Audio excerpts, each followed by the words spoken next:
Today's inflation figure shows that prices have gone up more than anticipated.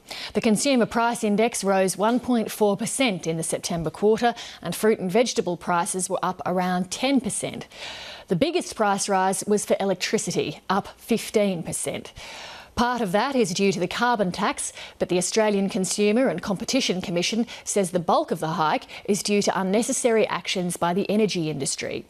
To discuss that, I was joined in the studio a short time ago by the Climate Change Minister, Greg Combet.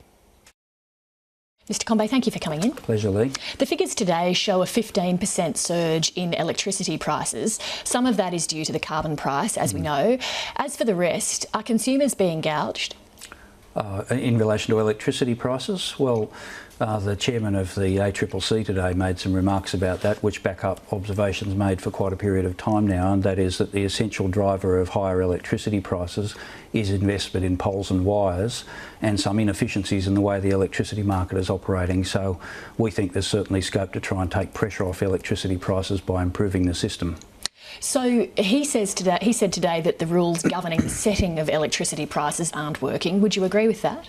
Oh, we think there's some inefficiencies in it for sure. We don't have a fully mature national electricity market on the east coast of Australia. It's been building for quite a period of time. Essentially, the driver of higher electricity prices in recent years has been investment in poles and wires, and arguments have been made that there's been some gold plating of that investment. You know, large investors in essentially monopoly distribution networks with high costs, and that's contributed to a 50% increase in electricity prices over the last few years. Nothing to do with carbon pricing, but that's really what the driver of higher prices is. So what can be done about that then?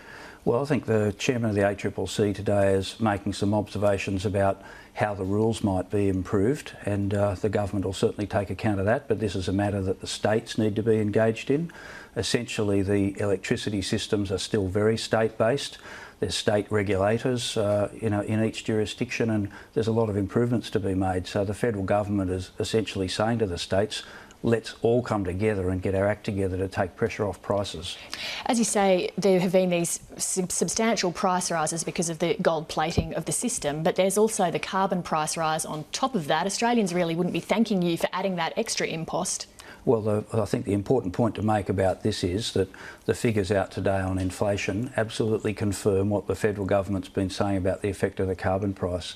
Inflation is at 2%, the bottom of the Reserve Bank's inflation target range. That's a pretty good result. We've got the economy growing at well over 3%.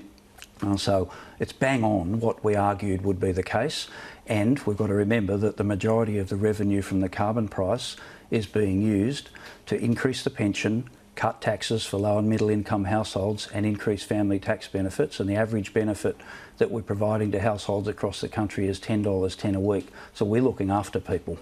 But is the problem for you that regardless of what you've just explained there, people get their electricity bill or they get to the checkout at the grocery store, they see what they have to pay and they blame the government immediately? They think, well, bloody Julia Gillard.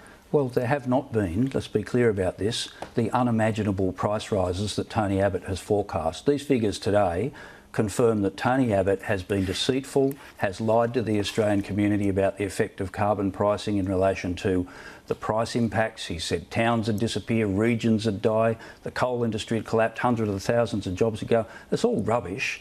And what we find today is that inflation is bang on the bottom end of the RBA's target range. The economy's growing. Interest rates have been coming off, unemployment's at 5.4%. By international standards, we're in good shape, and we've been able to make an important reform to cut pollution, to send a price signal through our economy to reduce our greenhouse gas emissions and manage the economy well.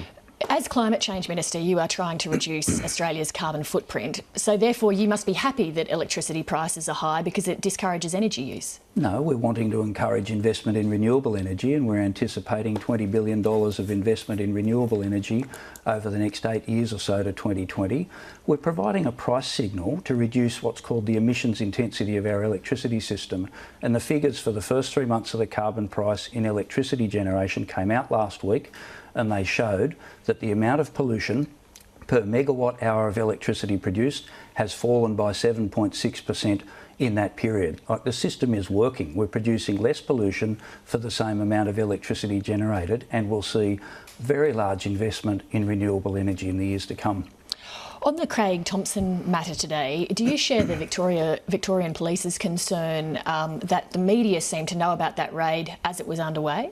Well, it's a bit odd, but it's not unknown, is it, that these things happen? But at the end of the day, the important thing is that the proper police investigative processes are followed and allowed to be followed independently, and that Mr Thomson is accorded natural justice, and he's presumed innocent until proven otherwise. Remember, he's got no criminal charge against him, he's not been found guilty of anything, and we should just let proper processes be conducted. Do you think that anyone in Voterland believes that Craig Thomson would still be an MP if the Parliament weren't on such a knife edge? Oh, look, it's not for me to prejudge or to interpret what the community is thinking about the issue. I think the thing that I can make clear, particularly as I've got a union background myself, is that the nature of the allegations that have been made, of course, are quite disgusting to me. I always stood up as a union official for, I think, proper and ethical behaviour and conduct, and so I'm naturally concerned about it. But the allegations have been denied, and proper processes have to be followed by the police, and ultimately, if there's any action stemming from that, Mr Thomson's entitled to natural justice. Before you go, the backbencher Kevin Rudd is having a competition among voters to come up with a T-shirt slogan for the next election campaign, hoping to find something to rival Kevin 07. What do you reckon should be on the next T-shirt? Oh, I think we've just got a lot of hard work to do, to be honest, so I won't make up a T-shirt slogan on the run. There won't be any special Greg Combet T-shirts out there? I've got some really good ones if you're interested that I use in my electorate, but I'll keep it for there. You can wear one on the show next time. Greg Combet, thank you very much. Thanks, Lee.